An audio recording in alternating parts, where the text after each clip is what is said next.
A massive blue and yellow, furry and scaly bear-like beast was shown standing on its hind legs, with Alia helpless on the ground before it. "Wait, no. No. Don't do it," she pleaded, before the beast grabbed her, holding her upside down and shaking her vigorously as a song played, the huntress actually singing along with it for a short time. "Put me down," she ordered, before the beast suddenly hurled her several feet away, the screen going black as a cracking sound was heard. "My leg!" she cried out in pain and horror. Ruby and Summer immediately brightened up. "It's a bear monster. Bears are so cute," Ruby squealed. "And that song is so adorable," Summer cheered. Neo and Yang couldn't help but laugh at Alia screaming about her leg. "Yikes. That's gotta hurt," Neo giggled. "Yeah, she's gonna have to skip the next few leg days," Yang agreed. "Guys, she could be hurt," Velvet yelled. "She's a huntress, Belle, I'm sure she's fine," Coco told her. Alia was seen slowly walking in a crouched position towards an Arzuros in a mountainous area as the beast walked towards her, somehow unaware of her presence. "Honestly, I just could not bear dash." Rage began, a loud YEAHHH, accompanying his pun. "Not to talk about this trio any longer. Fanged beasts, they all are, but so quirky, unique and just a sheer joy in every sense of the word. Them existing just enriches the world. Starting then, with Arzuros, who, I mean, look, he's a bear.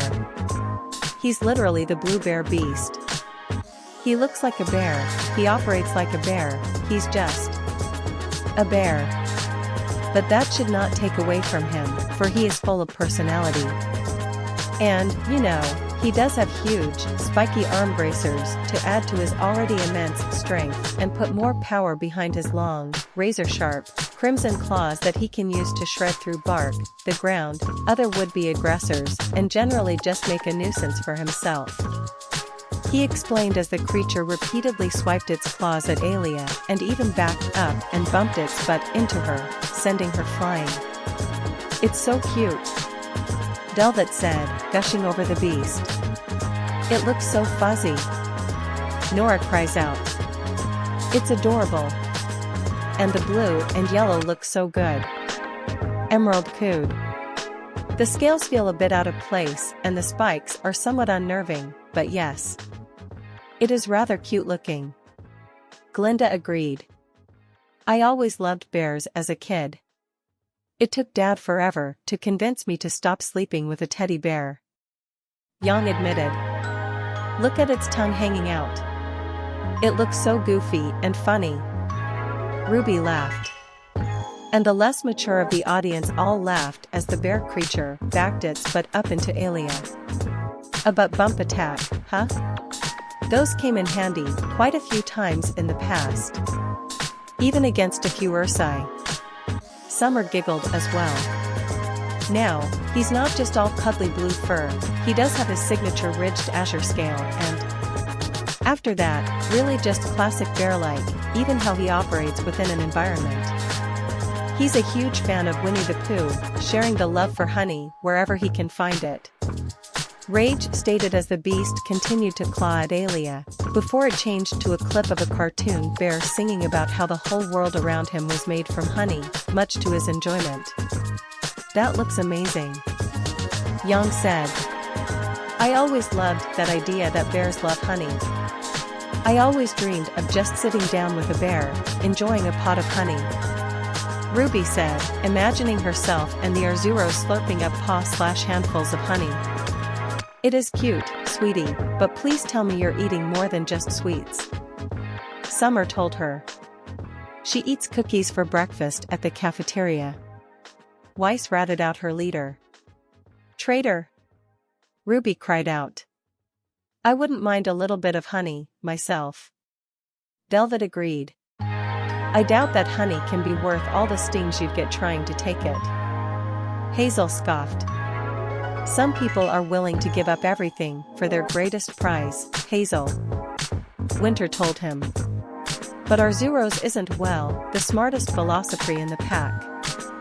He really likes honey a little bit too much.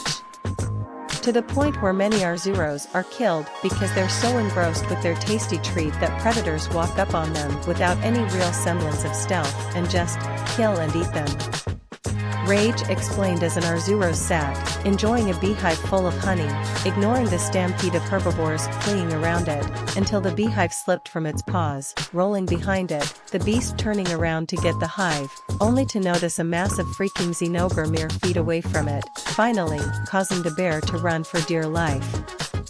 The rest of the room, not fawning over the bear, was astonished and struggling to process how the creature could be so oblivious.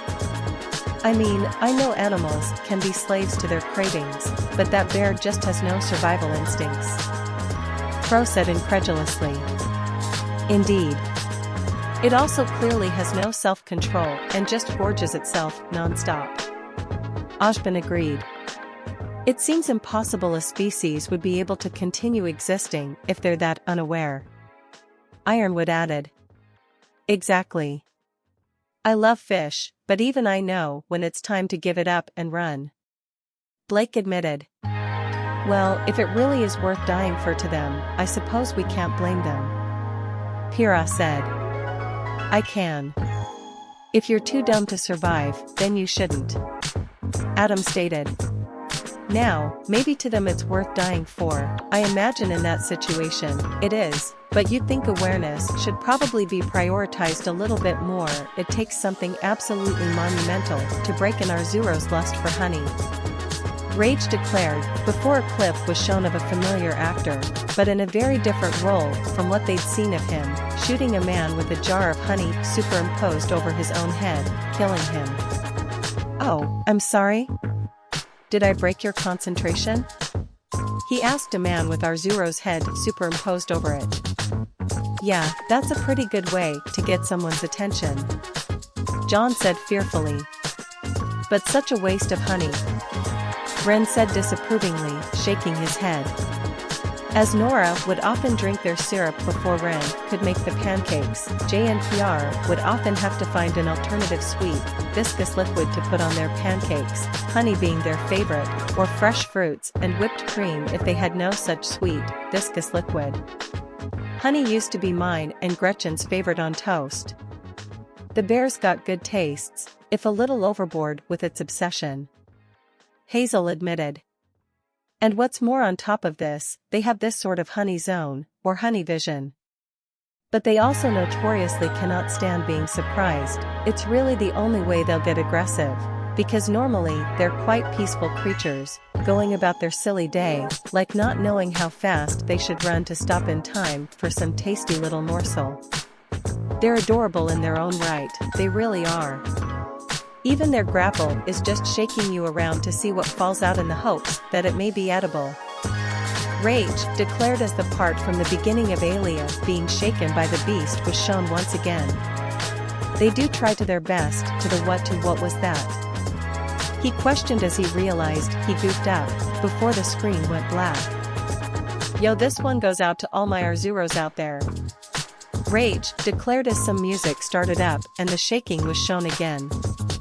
They do try their best to the what? Yeah, they try their best, yeah, to the what? To the best, he broke out a quick, improvised rap. But Ruby, Summer, Nora, Yang and Velvet all laughed at this. Arzuros is so funny and quirky. I love it. Velvet said. I wanted to swing me around like that. Ruby said.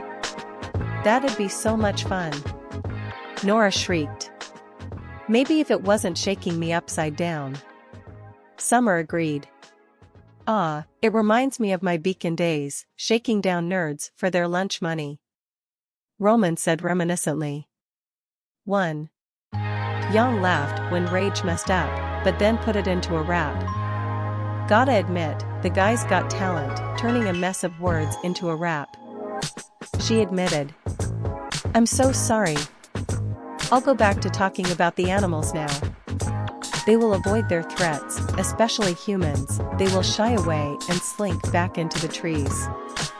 They don't really want to meet anything that's even remotely the same size or larger than them. They are cautious, despite how oblivious they can be. They also have a lovely tendency to scare away a danger by standing on their hind legs and doing what is really the equivalent of "I'm so big. Look how big I actually am. Rawr. I'm so scary, right? Look, I'm tall now. Ha ha. Rage explained as the display in question was shown. I mean, it works on smaller creatures, an intimidating "I'm gonna get you" display, but it really is all bark and, well, little bite compared to a larger monster. Arzuros would still rip a normal person in half as soon as standing on a twig, but on the scale of monsters, they still are on the lower end, very, very much so. Rage explained as Alia appeared to be toying with the Arzuros, avoiding its attacks, but not attacking herself. Okay, that's incredibly cute, I can't lie. Arzuros are getting cuter, and that is actually the methods humans should use if they encounter smaller bear species, such as black bears, in an attempt to scare them away. Penny pointed out. Does that go for all bear species? Coco asked. No. Brown or grizzly bears should not be provoked or challenged. You should slowly back away from them without making eye contact. Unless it charges, then you should stand your ground. Penny informed the fashionista. Or bring pepper spray. Cinder said. Emerald looked to her leader, surprised. I watch your nature documentaries every so often. She admitted. 2. Despite how hard their scales are, how much padding their fur gives, the fact that they can crash through a tree trunk with one swipe, very much effortlessly. So they absolutely also are big fans of fish, much like actual grizzly bears. Rage stated as a salmon was seen swimming upstream, screaming awkwardly, before landing in a waiting grizzly's mouth. I want that fish now. Blake said. Maybe a little later, Blake. Why? Katana told her. Blake, you really gotta learn to control your cat impulses. Seriously, it's embarrassing and sets a bad example for Faunus. Ilia told her. Especially when you go into heat. Adam added. You weren't complaining back when we were together. Blake pouted. They never did anything inappropriate. Clothes always stayed on, but she was pretty wild when she wanted to be. Ew, could I hear these stories later? Neo asked, before being silenced by glares from Emerald and Cinder.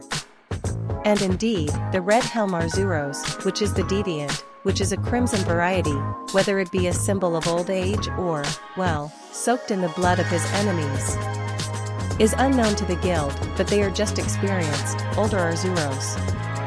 And it is very rare that they make it to that point, because again, they just die because honey too good.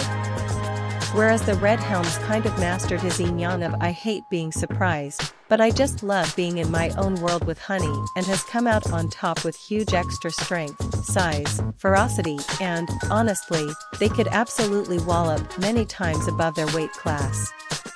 You will feel a red helm claw pierce through the thickest of hide. Rage explained as Alia faced off against a massive Arzuros with red fur instead of yellow, dodging its attacks as its claw swipes sent fish flying from the water. Everyone will be surprised to hear that. Really? These things die so often that getting old counts as a deviant? Ironwood questioned. That's kind of sad, actually. Crow said. Still, it seems that the lucky few that do survive to this stage have certainly become better for it. Glinda stated, impressed by the difference between them. I wouldn't mind tussling with that big boy. Nora declared excitedly. But back down to normal Arzuros, because that's really it about the red helm. They can be found in your normal forest Y areas, and wherever there is abundant water and rivers and honey, insects, and buzzing in the trees, you can find an Arzuros wandering around, doing its thing. And that's kind of all you need to know about them. They're shenanigans honey bears that kind of get into mischief while trying to be as shy as possible, but they drop like flies because they can't help themselves. It's kind of one of those animals that you look at and go, how are they still, how are they not extinct? How do they even manage to live really at all? I mean, I'm happy they are, but I just don't get it. They literally live to die for honey. Rage finished his thoughts as an Arzuros literally disengaged from a battle with Alia to snatch a beehive and eat its honey, while Alia was still attacking it with her massive greatsword. That's so mean. RWBY complained. Yeah. Why you gotta hate the big cute boy, Rage? Nora demanded. Oh, come on, guys. You gotta admit, it is kind of funny. John admitted. And he's not exactly wrong. Hazel admitted. So, thoughts? Katana asked. I love the big softies. RWBY cheered. Yeah, they're a nice balance between cute, funny, and awesome. Yang agreed. Definitely my second favorite. Right after you, Mesmeralda. Emerald said, before loving on her nightcloak. Right. They might even be pleasant to see around our home and patch. Summer said. They'd be perfect, if only they'd learned some form of survival instinct. Glinda stated. I just want to have the big teddy give me a big warm bear hug. RWBY said dreamily. Weiss sighed. RWBY, a literal bear hug from Arzuros would likely be enough to break your aura and most of your bones. Plus those spikes on its arms will certainly cause some internal bleeding. She warned. Why do you always have to ruin everything? Can't you just let others be happy? RWBY cried. Yeah, Weiss, quit being a buzzkill and let us dream. Nora accused. So, Lagombi gon be better, because he is a curious little bunny rabbit and he is all about those Arctic regions. Wherever there is snow, what do you know? You can find this guy giving it a go. Rage declared as Alia approached a bear-sized rabbit while crouched on a snowy mountain. The beast, Aawa. Giant bunny. You have giant bunnies. Best world ever. RWBY squealed happily. They're so cute. Weiss cried out. Oh, my gods. I want one. Nora, Neo, Pyrrha, Penny, and Emerald squealed all together. The only thing I've ever seen cuter than that is you two, my little girls. Summer told her daughters, hugging them closely. Moo. They both whined in embarrassment. The white rabbit beast, very much intrinsically linked to the Arzuros, in fact, you could say the snow version of him, but rather than being sort of pure bear, he's a bit of bear, with of course rabbit, but a bit of wombat mixed in, and it gives a very distinct look. Rage stated as a wombat was shown on screen. Now they spend their days sliding on their bellies, which is covered in a very special type of fur to minimize friction, that is angled and fixated in a way for, let's say, maximum slidiness. You can always tell a Lagombi is nearby, because if you listen carefully, on the winds of the mountain, you can always hear this sound. Rage said, before a clip of a Lagombi sliding on an icy patch of mountain, laughing and cheering as it had fun sliding. And it slides on its belly like a penguin. The Red Reaper cried out in joy once more. It's too cute. I can't handle it. Neo cried out. I hate the cold, but I'd live in Atlas naked if I had to live with them. Ilia stated. That's got to be so much fun. I wish I could try it. Delvet said, taking pictures. Roman then leaned towards Cinder. So, Cindy, maybe after you get the rest of the maiden powers and get full control, maybe you and me could go into business. You find a giant hill and make snow on it, I get a Lagombi and we charge 10 leen a ride. It's perfect. What do you think? He asked. I think I'd take the Lagombi and use it to give RWBY rides on the hill. Cinder told him. They are incredibly thick-furred. Scales, too, can be found, but primarily, they are very, very cuddly. And it gives them padding, but primarily, it is about that heat generation, and because of this, and because they are so good at staying warm, they really can't exist anywhere but the most coldest of dwellings, or they will overheat and, well, die.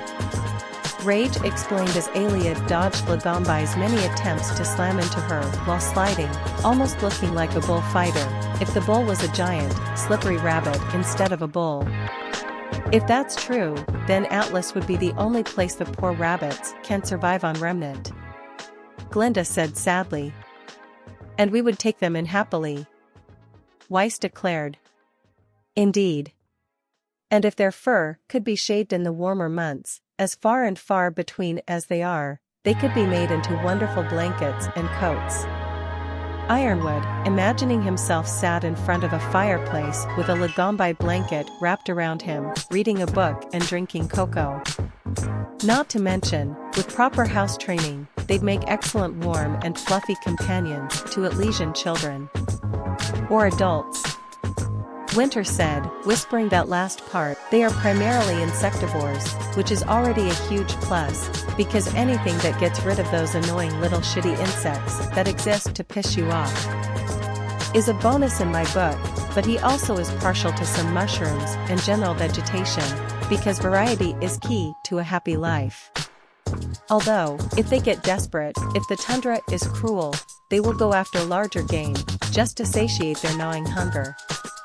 Rage explained, briefly ranting in fury when he mentioned the insect, before explaining the rest of the creature's diet, while Alia found where the creature would be at the end of its slide and started landing some hits on the beast.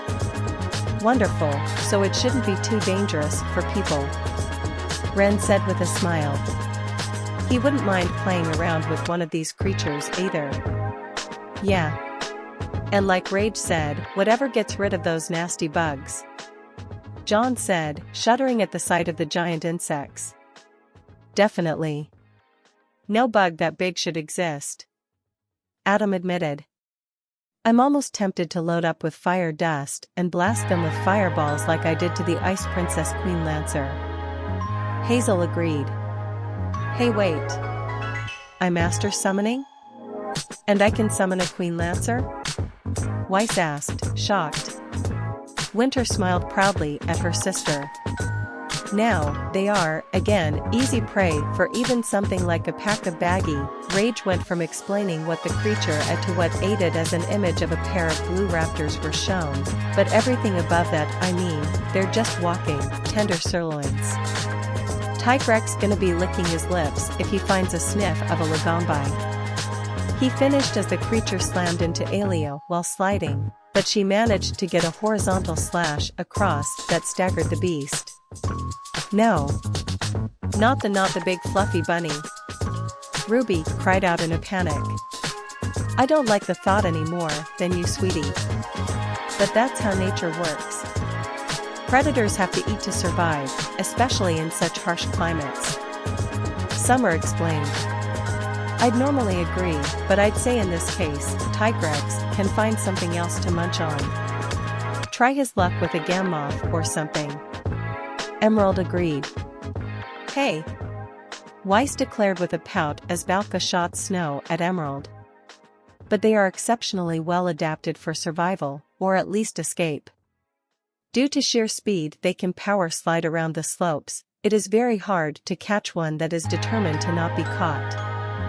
In fact, a Lagombi at full pelt is one of the fastest traveling creatures to just exist, and it will use this very expertly in combat, although sometimes clumsiness does occur, especially when they are weak, injured or exhausted.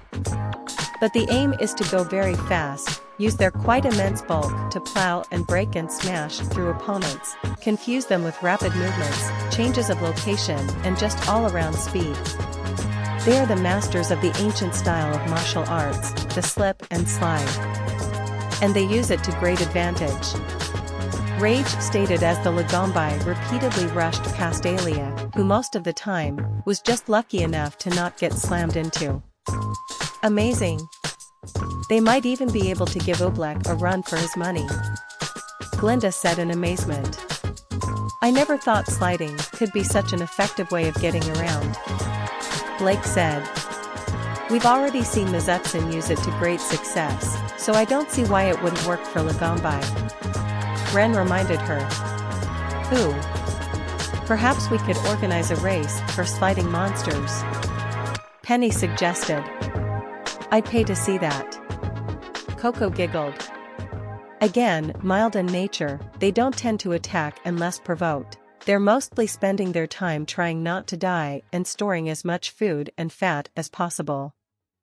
Their claws are sharp, tearing through armor and flesh that is quite essentially paper to them, but their ears are their most effective utility, able to detect the slightest sound and its location from miles away. They use this to stay out of sight from other large monsters. It's a lot of work hunting down Lagombi, their white fur also camouflaging very well against the snow, especially once the storms raise and the blizzard does descend. Rage stated as Alia outmaneuvered the beast and landed several good hits, but it also managed to narrowly avoid a few swing from her bulky sword as well. 3. Another monster that camouflages. I can respect that. Ilias said, nodding in approval. It is a very useful adaptation. Ren's semblance, in fact, is basically camouflage from the Grim. Pyrrha noted. Yeah. Wrens definitely are MVP. Lastly then, one of their favorite habits is to throw snowballs around, rolling them, sending them sailing through the air to smack down and encase a novice hunter, who is rapidly realizing he's in over his head.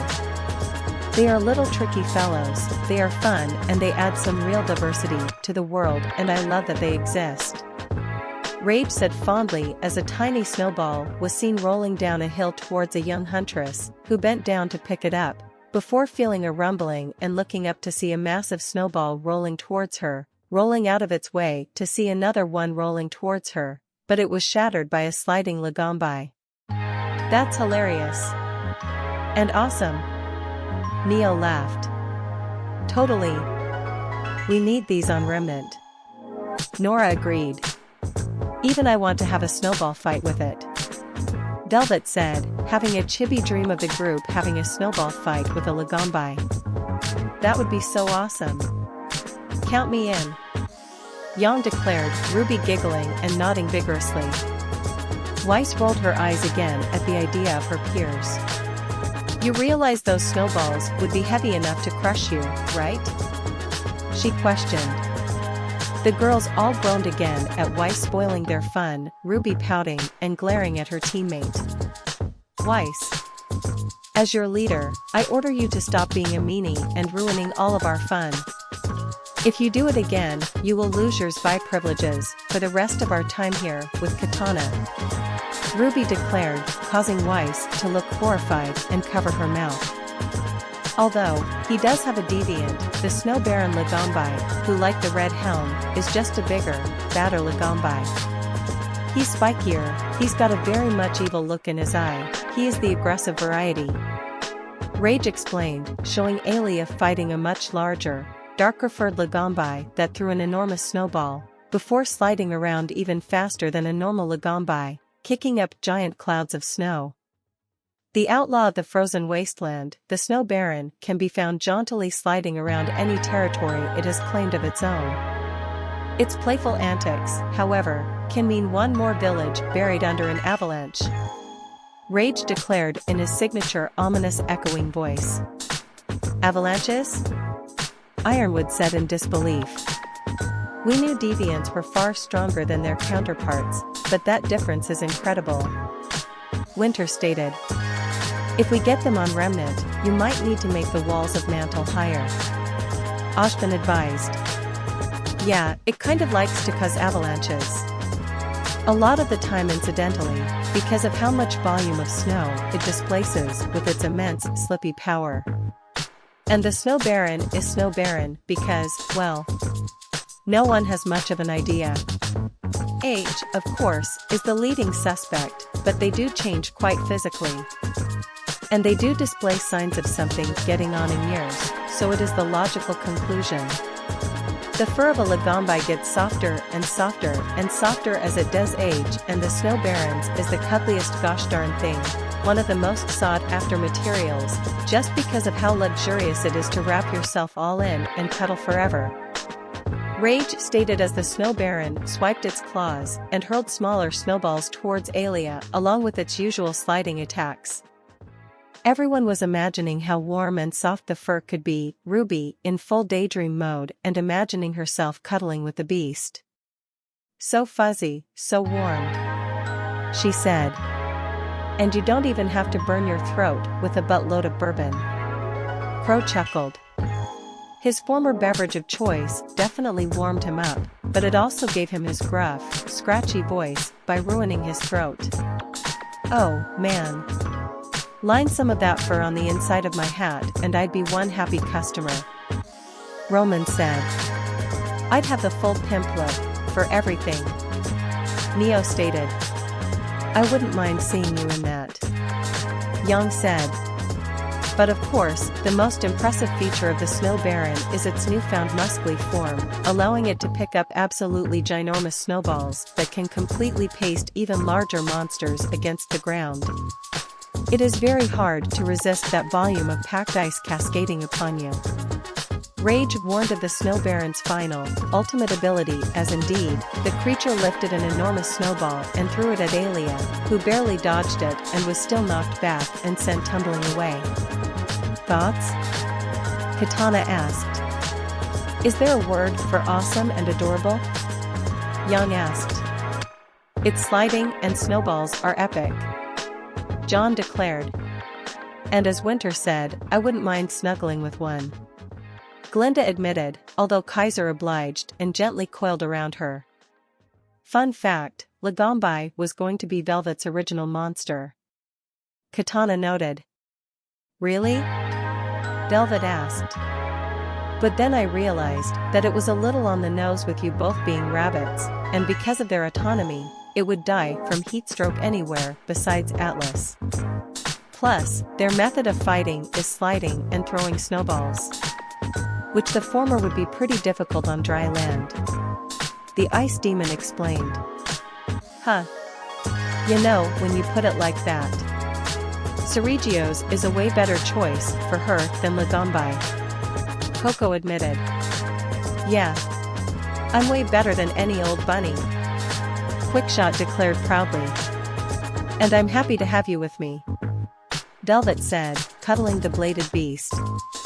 "So that is your Lagombi, which leaves one more, the Volvidon, and this one might be my favorite, because he's so much just," Rage explained, at a loss for words as he laughed while a volcanic area was shown with a giant red ball rolling through it, before unfurling to reveal a strange-looking armadillo creature as a rock song was heard. Raw joy to experience with his rolling antics. He finally finished as the creature roared and showed itself in all its glory. "Well, that's certainly different compared to the others," Ashbin said. "I think you mean it's freaky looking," Crow corrected. "You got that right. That's a mean-looking mug," Roman agreed with the former drunk. "Are you kidding me? That thing's awesome. It's an armadillo bear.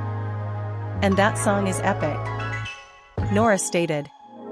"I find it quite impressive how it seems to have some form of awareness as to where it's rolling and knows when to stop.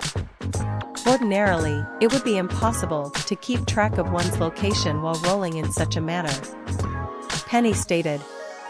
"It's like a giant, red bowling ball." RWBY laughed. "This one then, the red shell beast and very much anteater, a little bit of armadillo, and he has the base bear form going on, too, but he has a long, licky-sticky, paralytic tongue. But the paralysis comes from its prey of choice, which is essentially any insect it can find, whipping its lasso out and swallowing them in the blink of an eye, a la chameleon, and that is a great service done to hunters everywhere." Raid, whoa. That tongue has some crazy reach. Maybe as much as Spectre, Ilya said in shock.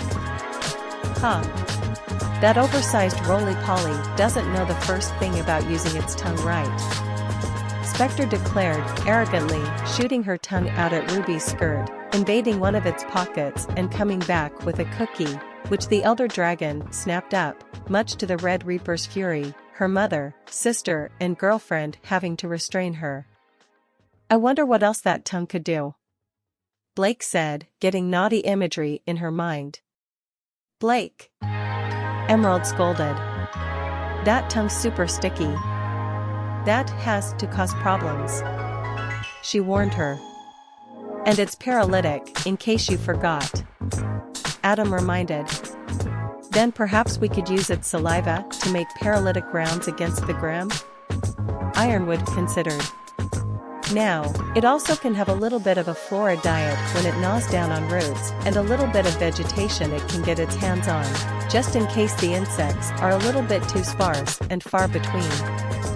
Now, the Volvidon is by far the most powerful of the three, its shell able to withstand lava itself as it rolls around merrily from forest to volcanoes, and it does have one hell of a defense. Its normal reaction when challenged is to just ball up and just whoop whoop whoop whoop whoop its way as it power balls to safety. And it is very, very quick, not quite the Lagombi sliding speeds, but it is incredibly maneuverable.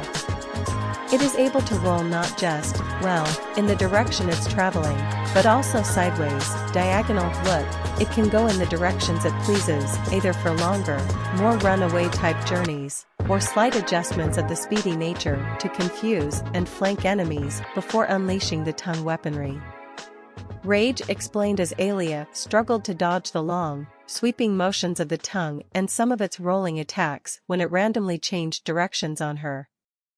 Its shell can withstand lava. Summer asked with stars in her eyes. I am possible. No living creature should be able to withstand those temperatures. Cinder cried out in shock and disbelief, not noticing Katana and her daughters struggling not to laugh. That's over 2,000 degrees. Even if its shell could miraculously withstand such a temperature, the body should succumb to heat stroke in seconds. The very liquids of the body should be boiling, she said, still unable to process this. If one person in this room knew about heat, it was her, and how this thing could ignore such heat defied everything she knew. Imagine if we could make armor out of that shell? Even the harshest areas of Remnant would be accessible to us. Winter said in amazement. I think you're all forgetting the most important thing, Neo said seriously, before bursting out in laughter. It's like a giant ping pong ball. She laughed. I know, right? That's awesome. Young laughed. And it can even figure out where it's going and change directions. Thought it would need a hill or something to do that, Hazel stated. It can also throw itself into the air, go in ball form and essentially bounce like a ping pong ball as it creates little quakes in the ground if it fails to crush the target entirely, as it is quite weighty. Its shell is dense, it is thick and it is incredibly resistant to damage, able to turn away both blunt and bladed very effectively. Like the others, he is quite calm if you don't try to get all up in his business. His objective is to run away primarily, but they are by far the most ferocious of the three when cornered and made to fight, and it has a lot of tricks up its sleeves, or I guess, in its ball. It can even spoil a hunter's would-be items by venting waste as a noxious gas from little holes in its shell. Rage explained as the Volvidon did exactly that and released a yellowish-green gas from its shell. Many of them cringed at the sight of this noxious gas. Oh, come on. Why does another creature have to have the ability to literally stink? Weiss groaned. I mean, it's a thing in our world, too, Ice Queen. Skunks spray things and make them stink. Deal with it, Emerald told her. Luckily, it just so happens I'm developing a line of deodorants guaranteed to wipe out any foul smell, no matter how powerful, Roman stated. It better be better than your energy drinks, John said with a glare. Or those faulty motorcycles you guys tried selling, Yang said, glaring at both Torchwick and Neo, who gulped, but then quickly kissed Yang to get back on her good side. "Or your supposed attorney services," Cinder stated, remembering having to trip a few people in the crowd for Roman and Neo to escape. And look, the Volvidon is definitely the simplest when it comes to how it interacts with its environment and all the little nitty-gritty, because really, I've already told you all there is you need to know about it. Roll Y, smash Y, bug eating, paralytic, anteater/armadillo/bear/ping pong. And that's still honestly fine. I mean, look at the three of them, they all have something going for them that makes them charming, is the word, it really is. All of them are easy fights, but all of them are super quirky and memorable from their unique little thing. From getting distracted in the middle of the fight by some honey and just ignoring you while you beat him senseless, to sliding and fun, to fighting a living pinball with invisible bumpers all the way around it that it can use at any time. They are a trio that I absolutely adore. Rage explained as the Volvidon continued to whip its tongue around, roll around as a ball, and try to slam down on Alia. They may each have their faults, Pyrrha began. Except Lagombi. It's perfect, Velvet stated. Yeah. I'd totally want one, if only they could survive outside of places that are freezing. Nora said. Indeed. So far, I believe only Gormagala is the only one there isn't a place for on Remnant. Ashbin agreed. They're a lot like actual, non-crazy monster bears, who get up to all sorts of silliness. I feel like that's very much a part of these guys, even as they've more or less Arzuros evolved away from their bear cousins. I mean, look, I will never get tired of watching this. Rage gave his last little closing piece about how he loves bears, before showing a clip of a black bear scratching its back on a water tank and some fencing, chewing on a wire, before apparently swiping it with its claw, sending the wire free to hit it in a very tender place, causing it to stagger off and collapse a few feet away as a long screaming noise could be heard. Glinda, Summer, Ruby, Emerald, Nora, and Young all gushed at the bear's antics as everyone cooed at the scene. It's so precious, Glinda said. I know, look at it scratch its back like that. So clever, Summer gushed. I want to ride it like I did that Ursa once, Nora said. It's just the cutest little thing, Emerald squealed. Then, everyone cringed when the cable came loose and hit the bear in an unfortunate spot, the guys crossing their legs. Oh, no. The poor baby, Young cried out. That's gotta hurt, John said. Despite this, Coco couldn't help but giggle. Wow, look at its walking, she said, causing Cinder, then Neo to start giggling, followed by all the less mature students and even Summer. Ruby looked at her moth in shock and disbelief. Stop that. That poor bear's in pain. How can you laugh at that? She demanded with a pout. Sorry, Ruby, but we can't help it. In our defense, it is hard not to laugh at an animal's antics, Summer admitted. Ruby simply grumbled more, but eventually stopped when Cinder gave her a small peck on the cheek. So, what did you think? Katana asked. Well, while I wish it didn't have that noxious gas attack, Volvidon seemed pretty unique, Blake admitted. Quite. And the ability to roll around in any direction as it did, rather than a singular direction, was quite impressive, Penny agreed. And its shell being able to resist lava is quite incredible. As long as it could keep its gases to itself, I wouldn't mind observing a Volvidon more, Glinda stated. Indeed, I could see them being quite useful for defending small villages outside the kingdoms from smaller Grimm, Winter suggested. Then you'll be happy to know that all three are on my list of monsters to give Remnant, Katana assured them. Ruby, Nora, and Velvet all gasped. Really? They asked hopefully. Yup. Arzuros will inhabit the forests of Vale, Volvidon will be in the deserts and volcanic regions of Vacuo, and Lagombi will live on the snowy mountain in Atlas. Katana declared. Yes. Thank you. RWBY said, hugging the ice demon, before zooming back to Cinder. We're moving to Atlas.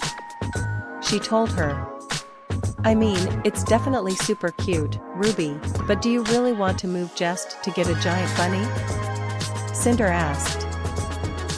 Not just for the Lagombi, but also be closer to my bestie. RWBY said, smiling at Weiss. Oh, great. I thought going back to Atlas would put distance between us. Weiss groaned. So, what monster's next? Neo asked.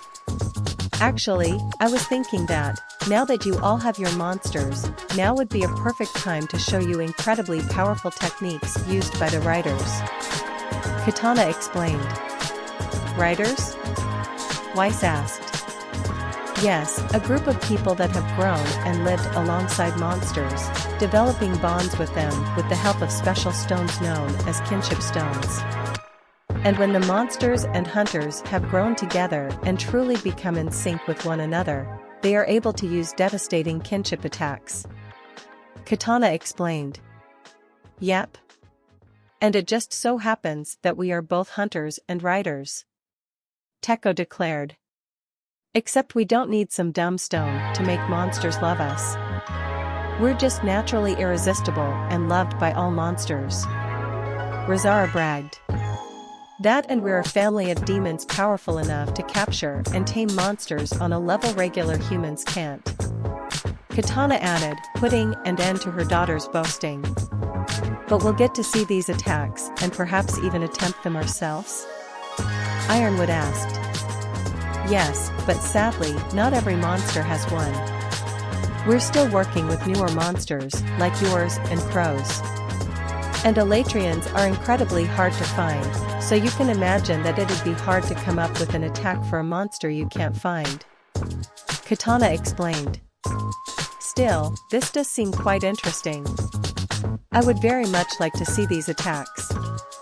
Winter agreed. Alright, then. Sit back and enjoy all the kinship attacks we currently know of.